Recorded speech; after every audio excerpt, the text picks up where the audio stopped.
Hello, this is Rick Wise.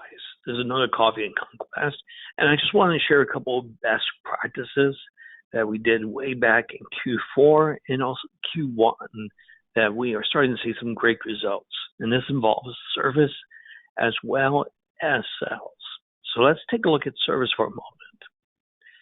We're looking at ways to increase service appointments, and what's worked out extremely well recently is data mining. We go in and we find our customers that have enough points with My Rewards that can make a difference to their service bill, or in some cases even pay for a service or pay for tires. We reach out to these customers, we give them an update, we offer them a special to assist in getting them into the service lane, and we're able to, make some service appointments. In addition to that, we advertise, we brand on the social media pages about the incentives that we have in our service department, and we leverage that with the points. Very few other dealerships are doing that, and that's getting attention.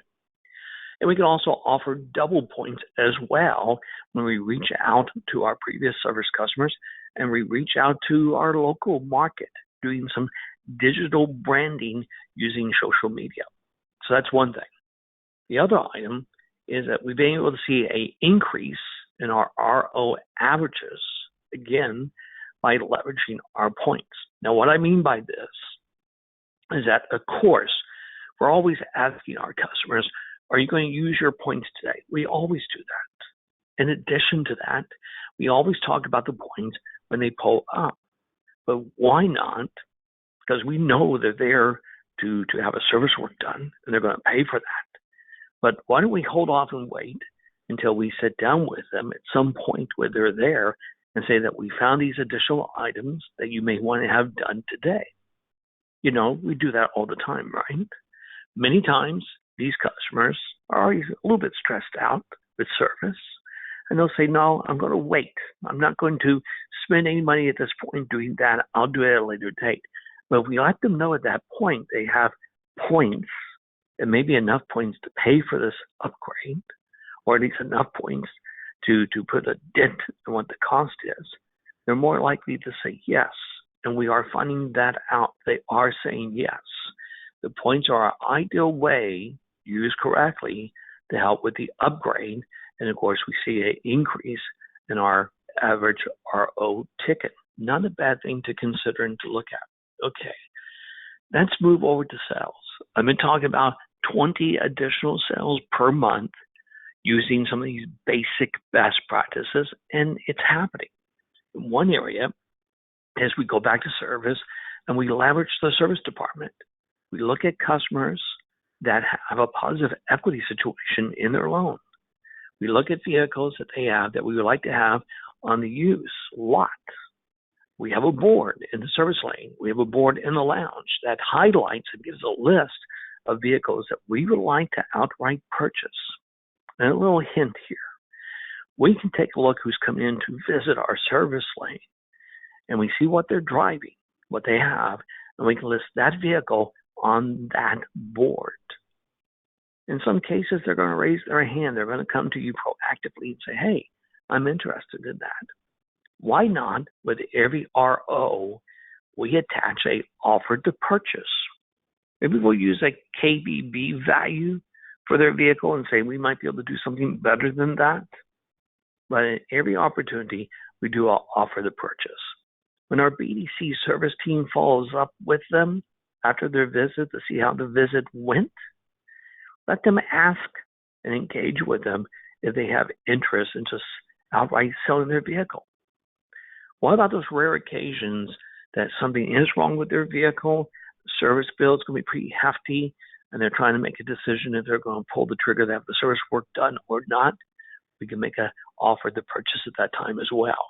Again, if we do something like this that's consistent, and we have someone who takes ownership of this, we do see some numbers.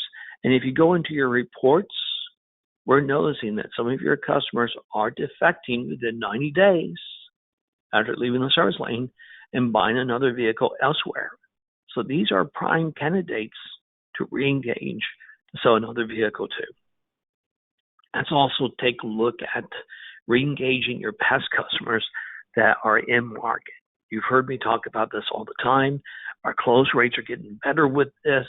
These are your customers that we're able to follow and share with you that they are in market and they're looking for another vehicle. Let's reach out to them before they commit themselves to another dealership. And chances are, if we're finding them on these various reports that we have, chances are they have not reached out to your sales team. So they're getting ready to divorce you. They're getting ready to leave you for another dealership. Let's stop that from happening. We do have ways to brand to them and to market to them as well, and this has been working. But again, this is something that I've been sharing with you for some time now. And then let's look at re-engaging with your unsold leads from day 8 to 60. I know this seems old-fashioned, but if you go into your reports right now, you'll probably notice that your team is very good at what they do in the first week, maybe the first week and a half.